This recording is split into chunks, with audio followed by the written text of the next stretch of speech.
Hi world, welcome to this video. This is Tina from TinaHills.com, and today I'm speaking about Saturn through the 12 astrological signs. If you have your Saturn in Gemini, then this is your video. Now, what is Saturn? Saturn is the first karmic lesson that we are confronted with as soon as we turn 29 odd years. I mean, we've had Sari Satis or 7.5 years of Saturn transits, but 29 is truly the time when we are hit with a heavy dose of reality check. What we've been doing, what we've sown, we shall reap. And this is Karma Cafe, and you take your seat because you will be served exactly as you deserve. That is Saturn. Saturn is known as the great malefic in astrology because Saturn is about constriction. Its energy is all about negentropy, which is constriction. Okay, after Jupiter, the logos has expanded, and now it's time to contract. And only through contraction can we hold form. Even in the physical body, Saturn represents everything that holds form, like hair or skin, nails. All this is a skeletal structure is ruled by Saturn. So everything that gives this 3D world form and figure and is all about Saturn. Okay, this is his domain, and his main lesson is self mastery, because that is what Saturn is here to teach us. Yes, there are tears when Saturn teaches us. Yes, there is pain. Yes, there is hurt, but only because we've been blind, okay, to what Saturn has been trying to teach us, to what life has been trying to teach us. That's why 29 years is all about hashtag adulting. This is the time when you truly have to grow up, and you know that feeling that adulting is not that great. It was all just a hype, and you wanna go back to being 16 again. I think at 29 you get a serious dose of this. Okay, so Gemini is all about communication, and Saturn here, well placed, can do loads of amazing things. Why is that? Primarily because Gemini is always about moving from one thing to the other, never wrapping up, never completing anything, just incessantly moving. That is the mercurial energy of Gemini. And Saturn here adds a certain level of gravitas to this whole energy field. It gives it a certain amount of contemplative, introspective energy that is so needed for Gemini, that truly understands by moving from one thing to the other, one relationship to the other. Saturn here is about, hey, wait, watch, look, observe, breathe. Okay, now Gemini, since this is about communication and restrictions arise from Saturn, so in the early ages, there may be some kind of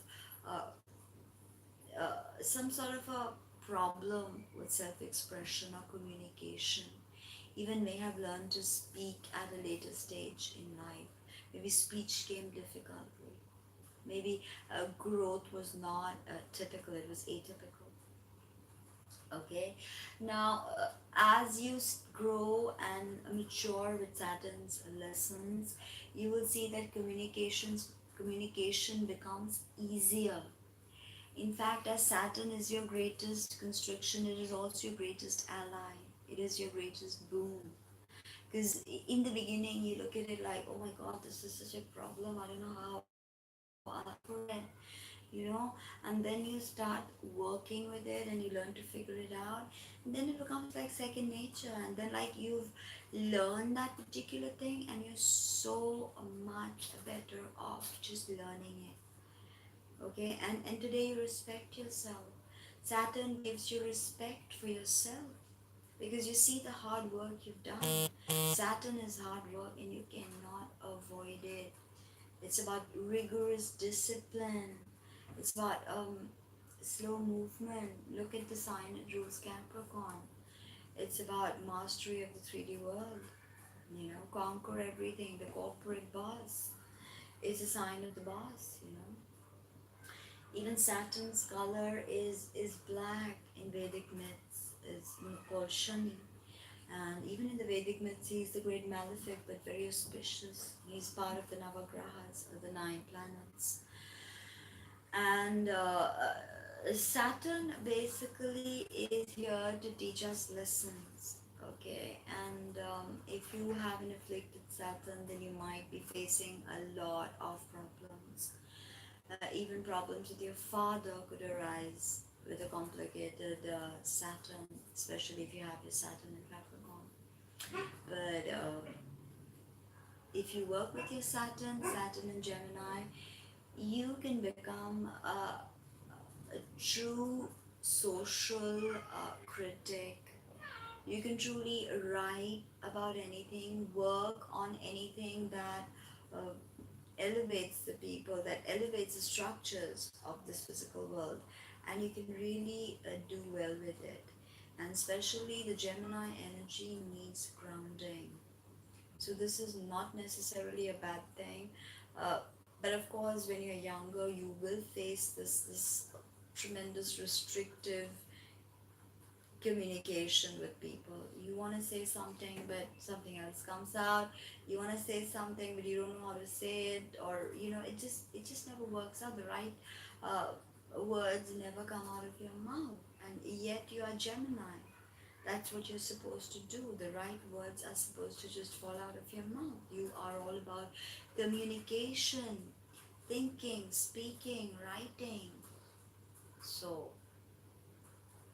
that was a bit about Saturn in Gemini.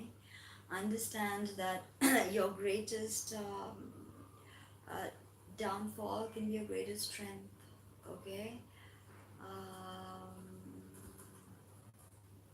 I don't know about that. I have to check. So, your greatest issue, your greatest problem can become your greatest teacher, and that's what Saturn wants to do. It wants to teach you through strife and problems and pain and suffering that life is not just about that. There's a bigger picture, there's a bigger meaning, there's a soul that needs to go back to source code. And Saturn is how the hologram shapes up. So it's very important to understand the energy of this particular planet in your natal chart and which sign it sits in and what aspects it needs. So please subscribe, like, comment, share, and let me know what you think. And visit my website www.tinahingus.com.